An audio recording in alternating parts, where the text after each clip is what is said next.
என்னோட ஹெல்மெட் வந்து கொஞ்சம் லூஸா இருக்கு. அதனால பாத்தீங்கன்னா ஹெல்மெட்ல ஏர் ஃப்ளோ நிறைய இருக்கு.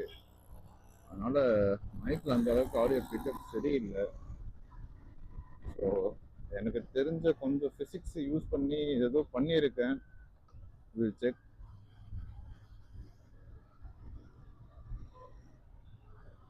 ஒன்றும் இல்லை, அந்த மைக்கை சுற்றி ஒரு கிளாத்தை ரேப் பண்ணியிருக்கேன்.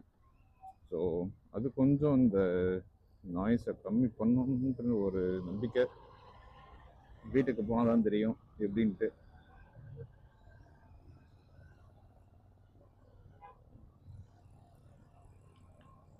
ஆக்சுவலி இன்னைக்கு கொஞ்சம் க்ரௌடு கம்மியாக இருக்கிற மாதிரி இருக்கு எனக்கு.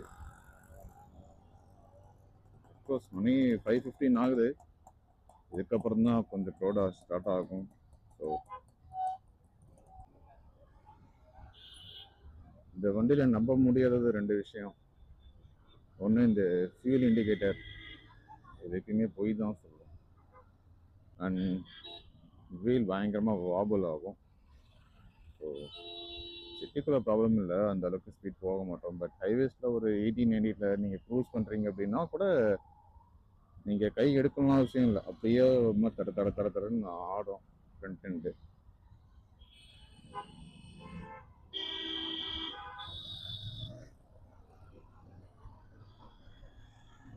யா, இந்த ஃபியூல் இண்டிகேட்டரும் பார்த்தீங்கன்னா காலையில் தான் டேங்க் ஃபில் பண்ணேன்.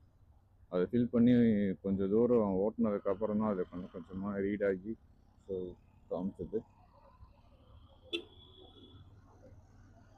ஃபுல் ஆகிட்டாரு.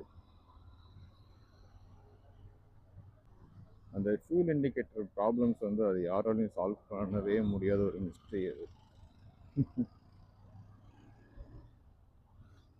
ஜிடி அண்ட் இன்டர்செப்டார் இது 2 யூஸ் பண்ணுறவங்களுக்கு தெரியும். ஒரு சிக்னேச்சர் டிஃபால்ட் இதெல்லாம், இந்த ஃபியூல் இண்டிகேட்டர் அப்புறம் இந்த வாப்ளிங் இஷ்யூ. சில பேர் சொன்னாங்க அலாய் வீல் வச்சுருந்தா வாபிள் ஆகாது அப்படின்றதுலாம் கிடையாது. நான் அதுக்கு தான் மோஸ்ட்டாக இந்த அலாய் வீலே சூஸ் பண்ணேன். அதுக்குன்னு மட்டும் இல்லை, சப்போஸ் இன்கேஸ் பஞ்சர் ஆச்சுன்னா என்னெல்லாம் தள்ளவே முடியாது. ஸோ அதுக்காக தான் வாங்கினேன். பட் அதையுமே நல்லாவே வாபிள் ஆகுது. டெஸ்ட் ரைடு பண்ணுறப்போ அந்த அளவுக்கு சிட்டிக்குள்ள ஸ்பீட் நம்மளால் ஓட்டி கையை எடுத்துலாம் ஓட்டிலாம் பார்க்க முடியாது. பட் ஸோ நிறைய ரிவ்யூஸ் பார்த்தேன், எல்லாத்துக்குமே சொன்ன ஒரு இஷ்யூ இது 2 தான். ஸோ யா, தெரிஞ்சு தான் வாங்கினேன், உங்களுக்கு சொல்கிறேன்.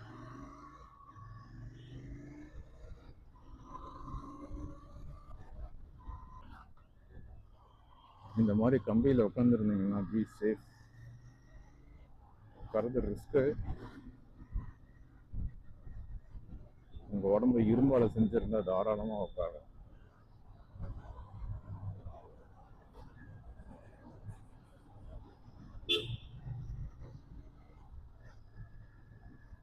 எங்கே ப்ரோ வரீங்க?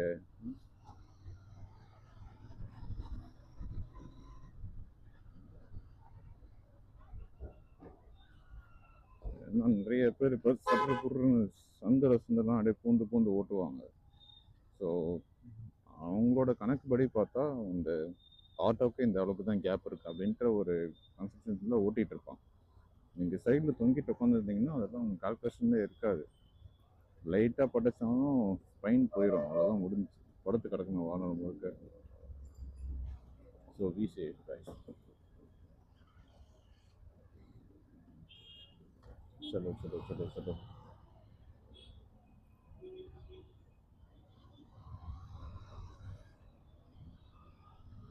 நான் ஏன் இங்கே செக் பண்ணிக்கிட்டேன்னா, சிக்னல் போட்டாலும் சில பேர் அப்படியே அந்த ஓரமாக அப்படியே வருவாங்க. ஓரமாக இருக்கணும் சிக்னல் கிடையாதுன்னு நினச்சிப்பாங்க போல.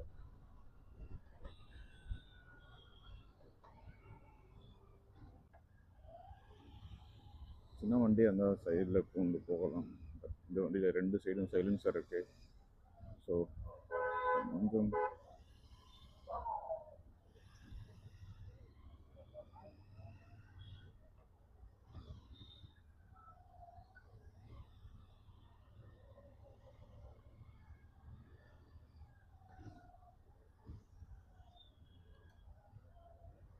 இவர் பின்னாடி போனால் இன்றைக்கி நம்ம வீட்டுக்கு போக முடியாது.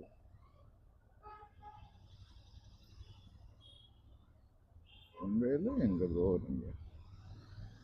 நானே தடவி தடவி ஓட்டிட்டு இருக்கேன்.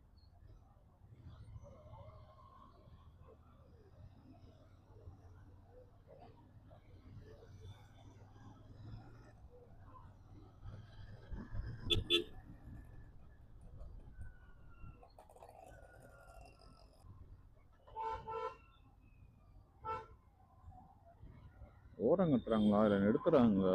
ஏதாவது ஒரு இண்டிகேஷன் இருக்கா பாருங்க.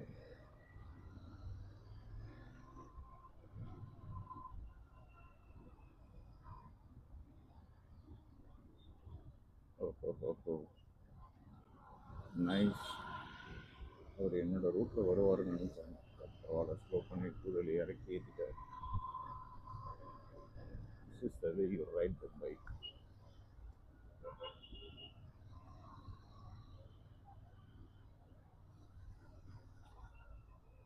கூழி எடுத்து அப்படியே சர்க்குன்னு வளைஞ்சு ஓட்டுறது தப்பு. பின்னாடி செக் பண்ணிக்கணும் இந்த மாதிரி வளைக்கிறதுக்கு முன்னாடி. பட் நம்ம யாருமே இந்த மாதிரி பண்ணுறது என்னையும் சேர்த்து தான் சொல்கிறேன்.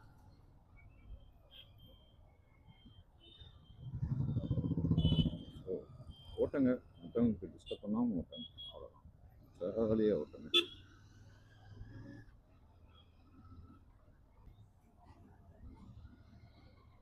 ஒன்றையில் வராது இங்கே விட மாட்டேன்.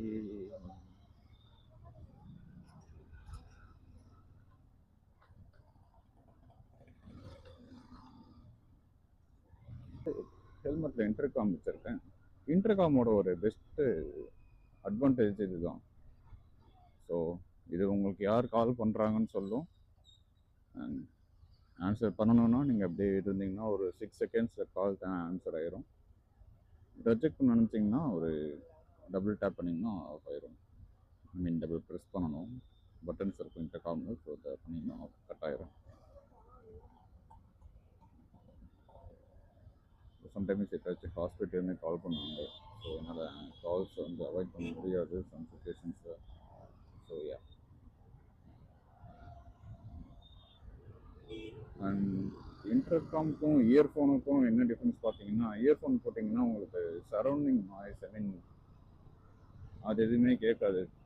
ஹார்ன் அடிக்கிறதோ இல்லை யாராச்சும் கூப்பிட்டாலோ எதுவுமே கேட்காது. பட் இன்டர்காம் அப்படி கிடையாது. உங்களுக்கு ஸ்பீக்கர்ஸ் வந்து ஹெல்மெட்டோட பேடிங்ஸ் கூட வரும். ஸோ சரௌண்ட் நாய்ஸ் எல்லாமே கேட்கும் அண்ட் அவங்க பேசுகிறதும் கேட்கும். பட் ஃபோன் பேசிட்டு ஓட்டக்கூடாது தான். ஓரமாக நின்று பேசி முடிச்சுட்டு போகணும்.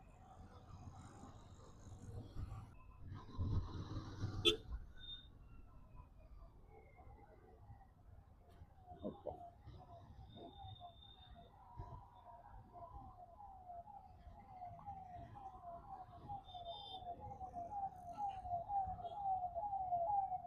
ஹாய் ஹாய் படி.